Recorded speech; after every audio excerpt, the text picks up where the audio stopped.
turned into a song that got lost and found again.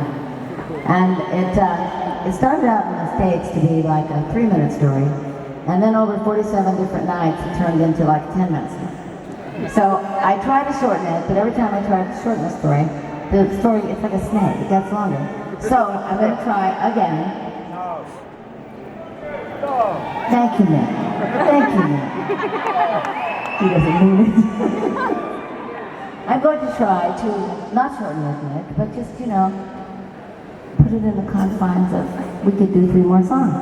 Anyway, so at the beginning of Lindsay's and my relationship, we had already been working together for a couple years, but this was like 1971, 72, and we lived in San Francisco, and I was already writing songs for a long time. So I wrote a poem, and it was probably the nicest, the most loving, the most absolutely no egoed out poem I've ever written about anyone, and it was written about Lindsay, and so, therefore somewhat about me. So this poem didn't get put to music right away. It got put in my jeans, or it got put in the, under, I don't know, it got dropped somewhere. Anyway, I found it again right before we moved to Los Angeles. So we popped in the car and drove down to LA, poem in hand, and somehow it didn't really get put to music before we got to LA either. So, but it was always kind of in my head. So we practiced, we do the Buckingham Nicks album. Buckingham Nicks album gets dropped. Horrible experience. So we were back to scratch. We were back to the very beginning. So I pull out the poem. It's been just laying around for 3 years, and I put it to music. And I'm laughing because only one other time I actually said to Lindsay, I don't think I can play this good. I don't. You must have helped me put it to music because I'm not that good on guitar. Anyway, the song ended up to be this amazing song, and it was really about the very beginning of where he and I came from. And so I said, well, guess what? Some friends of mine just came to me and said that they found our missing song on, oh yes, you guessed it, YouTube. Duh. I don't have a computer. I'm on Facebook or Space or anything, so I'm not. So they're like, look at this, and I'm like, I'm not swearing, I'm going, oh my God, my missing song is found. So I show Lindsay, and I go, can you believe it? It's back. And he says, well, yeah, okay, where's it been? And I don't know, it got lost. It got lost once.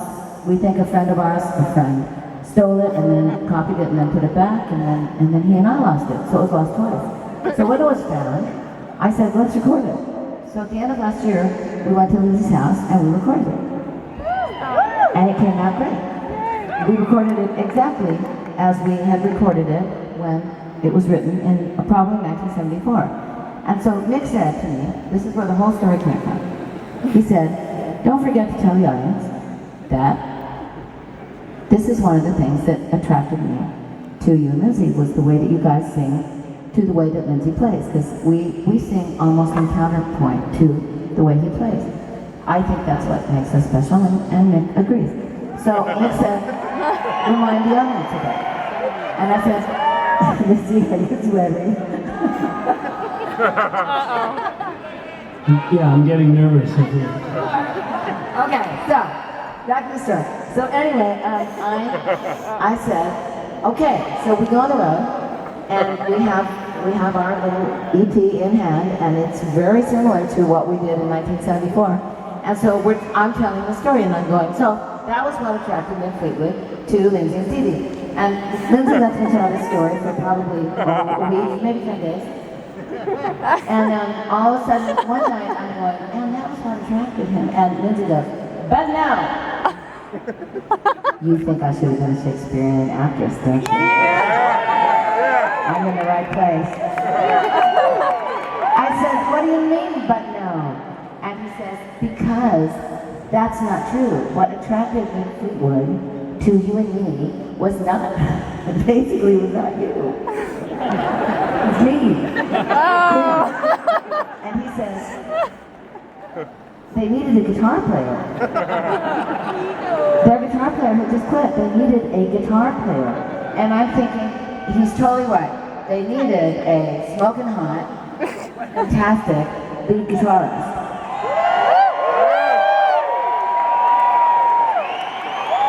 Nowhere in those words did it mention and his hippie girlfriend. Okay, Lindsay, take it.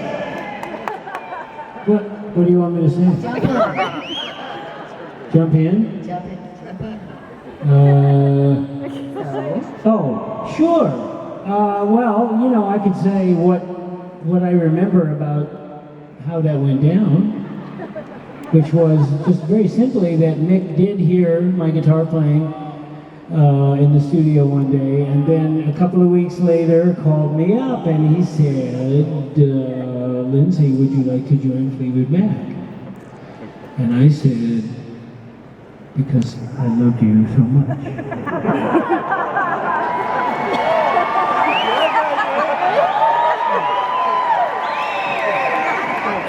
I said, well, Mick, if you take me, you gotta take my girlfriend too.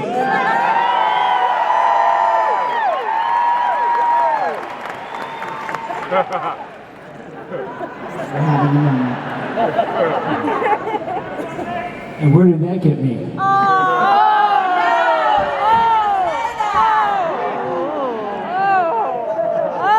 All right. What happened was, you hide behind me. And just hit him with a stick. So, now you know the story. And what happened was that this wonderful song, actually, as most wonderful songs that get lost, it did resurface. And we are going to play it for you, and it is just like it was in 1974. And I want to thank Lindsay Buckingham for actually taking me with him into Fleetwood Mac, because he didn't have to. And Lindsay, I appreciate that. I will always appreciate it. Well, I think it was our destiny. It was our destiny. Our destiny took a right turn.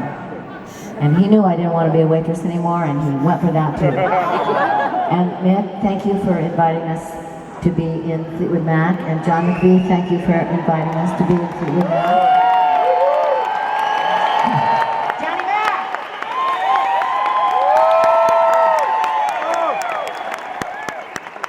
So with all that long story being said, this is it. It's called Without You, just as it was in 1974. 1, 2.